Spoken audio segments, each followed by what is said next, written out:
The running stitch in embroidery is simply a up, down, up, down.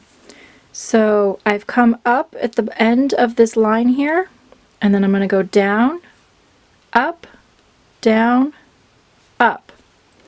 So you alternate sections of thread and sections that don't have thread. So again, down, up, just running along that line.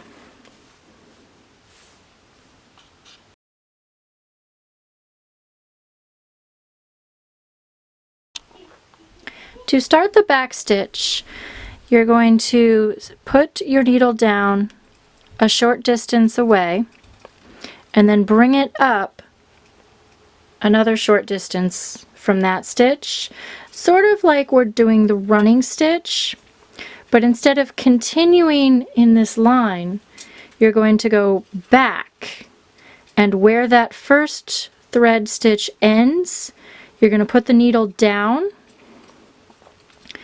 and then bring the needle up one stitch length ahead of that.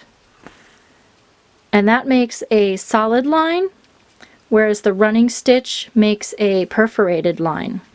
So again, down where the last stitch ended, pass over the thread, and then come up one stitch length ahead.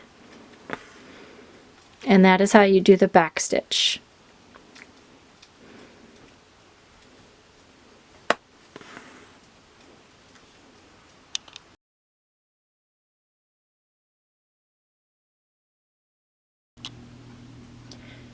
In order to do the split stitch, you need at least 2 strands of thread.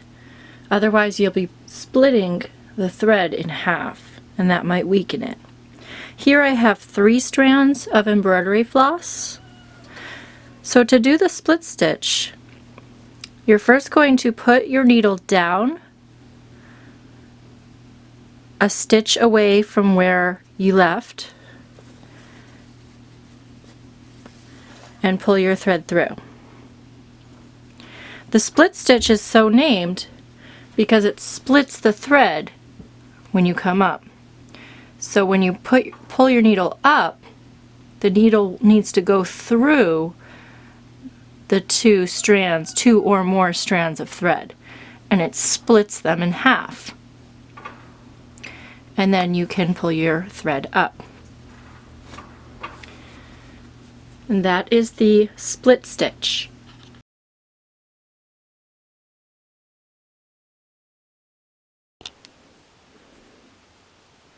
To make the chain stitch, you are going to create a loop with the thread, go down in between the loop from the previous stitch, and bring the needle up a short distance away to create the next chain loop. Pull that chain, again make a loop, go down at the center of the loop with the needle, bring the needle back up a short distance away, pull the needle up to make the chain loop.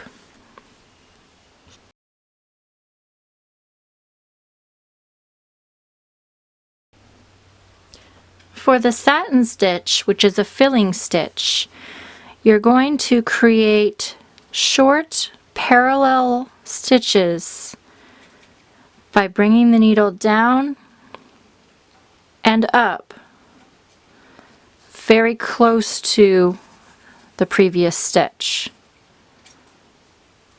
So you're going to stitch very closely in short parallel lines. Repeat for the entire area to be filled, and it will feel smooth when you are done.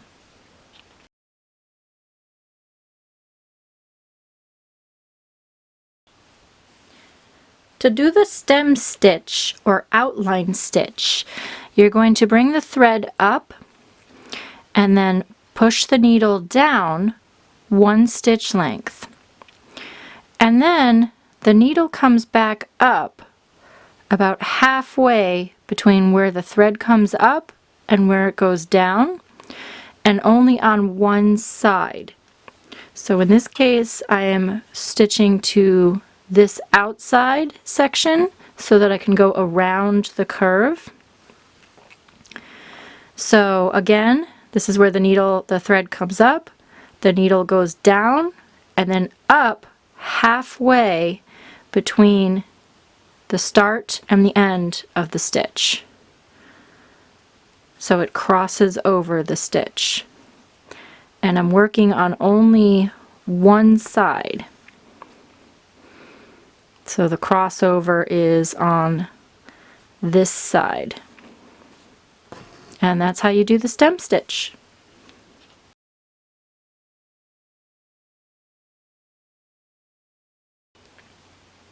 To make a French knot, you're going to come up from behind, pull the thread through, hold on to the thread that's coming up